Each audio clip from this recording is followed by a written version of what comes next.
بنیادی سوال یہ ہے کہ سپریم کورٹ اور ہائی کورٹ کے ججز کوئی ایسی تقریب میں شرکت کر سکتے ہیں جس کا پس منظر سیاسی اور ایک مذہبی طبقے سے ہے؟ یہ سوال آج ہم اس لیے پوچھ رہے ہیں کہ کل الہ آباد ہائی کورٹ میں وشو ہندو پریشد کے لیگل سیل کی جانب سے ایک سیمینار منعقد کیا گیا جس کا عنوان تھا یونیفارم سول کوڈ آئینی طور پر ضروری کیوں ہے۔ اس پروگرام میں چیف مقرر کی حیثیت سے الہ آباد ہائی کورٹ کے موجودہ جج جسٹس شیکھر کمار یادو نے شرکت کی اور اس پہ انہوں نے جو تقریر کی اس تقریر کو لے کر ایک بحث کا سلسلہ شروع ہو گیا ہے۔ آپ دیکھ رہے ہیں انصاف نیوز آن لائن۔ آپ سے درخواست ہے کہ آپ اس پوری ویڈیو کو دیکھیں تاکہ یہ سمجھ سکیں کہ اس وقت ملک کی عدالت جسے جمہوریت کا ایک تیسرا اہم ستون سمجھا جاتا ہے وہ کس راستے پہ چل رہی ہے۔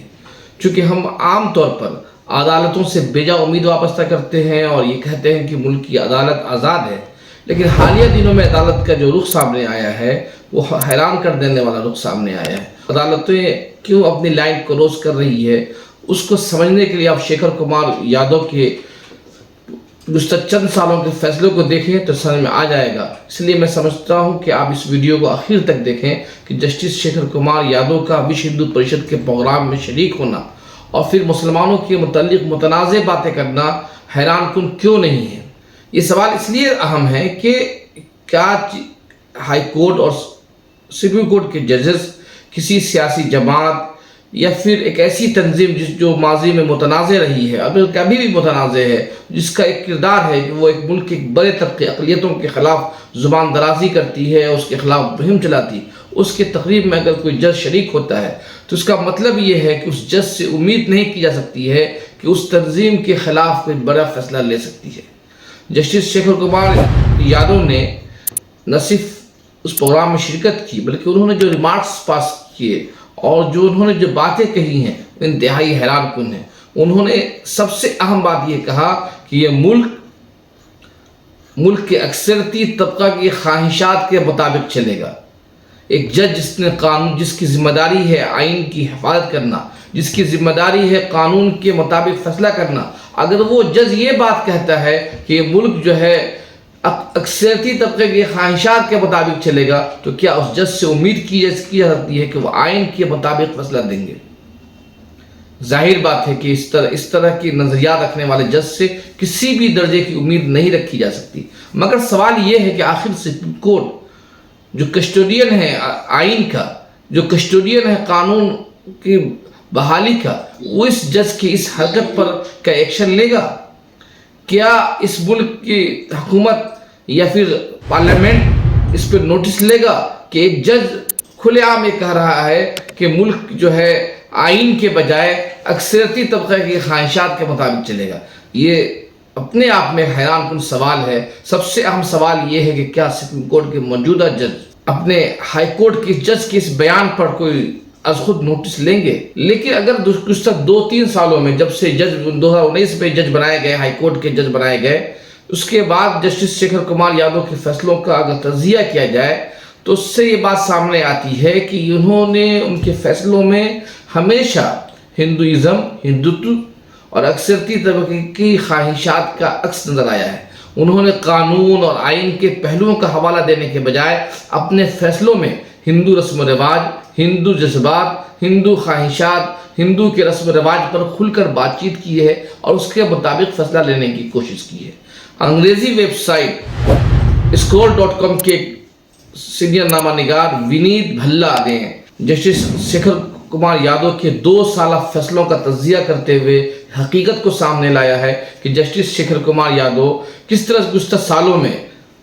آئین اور قانون کے تقاضوں کے مطابق فیصلہ کرنے کے بجائے کس طرح ہندوؤں کی خواہشات اور مرضی کے مطابق فیصلہ دیا ہے۔ انہوں نے جو فیصلے سنائے ہیں اس میں پہلی چیز جو بات سامنے آئی تھی وہ گائے کی تعظیم، گائے کی عزت و احترام کے متعلق جو ان کی مختلف کیسوں میں انہوں نے جو فیصلہ سنایا ہے اس کا تجزیہ کرتے ہوئے ونیت بھلا نے لکھا ہے کہ 2021 میں شیکھر کمار یادو کا ایک فیصلہ بہت زیادہ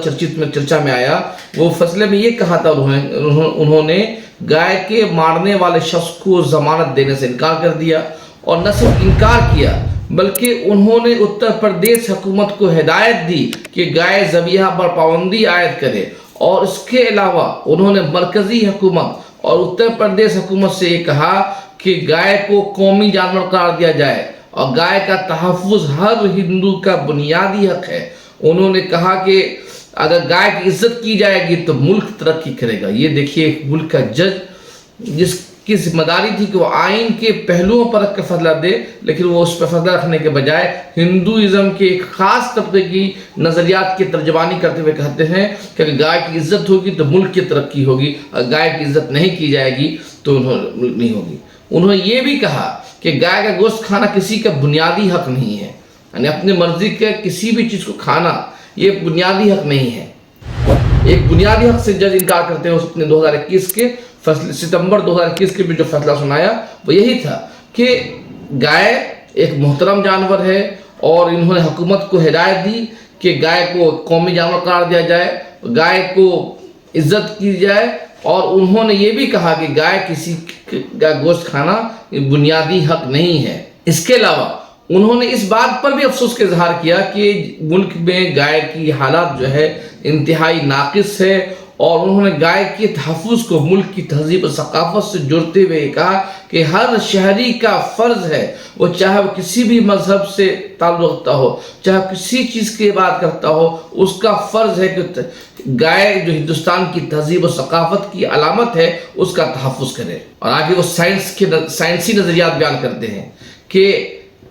گائے ایک واحد جانور ہے جو کاربن ڈائی آکسائڈ کے بجائے آکسیجن خارج کرتی ہے۔ اب جج صاحب کہاں سے سائنسداں ہو گئے اور کہاں سے تھیوری لائے وہ خود بتا سکتے ہیں۔ آگے کہتے ہیں کہ گائے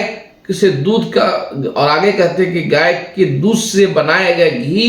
سورج کی شعاعوں سے خاص طاقت حاصل کرتی ہے اور اس کی وجہ سے بارش بن جاتی ہوتی ہے۔ اب دیکھیے جج صاحب کتنے بڑے سائنسداں بن رہے ہیں۔ وہ کہتے ہیں کہ جو گائے کے دودھ سے جو گھی بنے گا، وہ گھی سے سورج طاقت حاصل کرے گا، اور پھر اس کی وجہ سے بادل بنے گا، اور بادل کی وجہ سے بارش ہوگی۔ یہ کسی اپنے آپ میں مذاق کے علاوہ کچھ بھی نہیں ہے۔ آگے کہتے ہیں گائے کا دودھ، گھی اور پیشاب اور گوبر سے کئی بیماریوں کا علاج کیا جا سکتا ہے۔ اب انہوں نے کون سی لیبارٹری میں گائے کے گوبر کا جانچ کیا ہے اور پھر انہوں نے اپنے اوپر کتنا استعمال کیا ہے، جج شیکھر کمار گپتا ہی بتا سکتے ہیں۔ اسی طرح اکتوبر 2021 میں، ستمبر 2021 کا فیصلہ تھا، اکتوبر 2021 میں سوشل میڈیا پر ہندو دیوتاؤں رام اور کرشن کے بارے میں اشتعال انگیز تبصرہ کرنے کے ایک معاملے کی سماعت کرتے ہوئے انہوں نے سوشل میڈیا پہ رام اور کرشن کو گالی دینے والے شخص کی ضمانت دینے سے انکار کر دیا۔ انہوں نے دیکھا نہیں کہ ضمانت جس شخص مطالبہ کر رہا ہے اس نے کس طرح کا بیان بازی کی ہے اور کیا اس معاملے کا ملزم ہے بھی یا نہیں۔ یادو کہتے ہیں کہ ضمانت دیتے ہوئے کہتے ہیں کہ رام اور کرشن ہندوستانیوں کے دل میں رہتے ہیں۔ انہوں نے کہا کہ رام اس ملک کی روح اور شناخت ہے، اور رام کے بغیر اس ملک کا تصور ہی نامکمل ہے۔ اور آگے اپنے دائرہ کار کے اختیار سے آگے بڑھ کے وہ کہتے ہیں کہ بھگوت گیتا، والمیکی رامائن اور ودیاس جیسی کتابوں کو قومی ورثہ قرار دیا جائے۔ وہ پارلیمنٹ کو ہدایت دے رہے ہیں۔ ایک ہائی کورٹ کا جج یہ ہدایت دے رہا ہے کہ پارلیمنٹ کیا کرنا ہے، پارلیمنٹ کو کیا کرنا چاہیے۔ وہ کہتے ہیں کہ آپ اس کو حفاظت کیجیے۔ اسی طرح سے جون 2022 میں گائے کے ذبیحہ کے ملزم کو ضمانت انہوں نے دے دیا، لیکن ضمانت دینے کی ایک عجیب و غریب شرط لگائی۔ انہوں نے کہا کہ ایک رجسٹرڈ جہاں پہ گائے کا تحفظ کے گاؤشالہ میں جائے، رجسٹرڈ گاؤشالہ میں جائے، 1 لاکھ روپیہ وہ عطیہ کرے اور گائے کی حفاظت کے لیے گائے کی 1 ماہ تک خدمت کرے۔ کیا کسی قانون میں یہ سزا ہے؟ اسی طریقے سے گزشتہ سال 2023 میں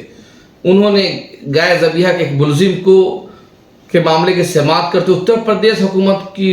لتاڑ لگایا، کہا کہ تم اس معاملے کی جانچ صحیح سے نہیں کر رہے ہو، اور اس کے بعد انہوں نے الہ آباد ڈسٹرکٹ مجسٹریٹ کو حکم دیا کہ وہ بتلائے کہ الہ آباد ضلع میں گائے کی کیا صورتحال ہے، اس کی حفاظت کے لیے کیا اقدامات کیے گئے ہیں۔ عام طور پہ جو لو جہاد ہے یا پھر اس طرح کا یا پھر SC/ST ایکٹ کا استعمال کے سلسلے میں جو اس کے تحت جو مقدمات درج ہوتے ہیں، رائٹ ونگ کا اور برہمن لابی کا ایک تھیوری ہے، وہ سازشی نظریہ ہے۔ وہ ہندو مسلم ایک بین المذاہب شادیوں کو ایک سازشی نظریے کے تحت دیکھتے ہیں، جبکہ یہ ثابت ہو گیا ہے کہ لو جہاد جیسی کوئی چیز نہیں ہے، لیکن جسٹس شیکھر کمار یادو اپنے فیصلے میں سازشی تھیوری کھوجتے ہیں۔ گزشتہ سال اگست میں ایک نابالغ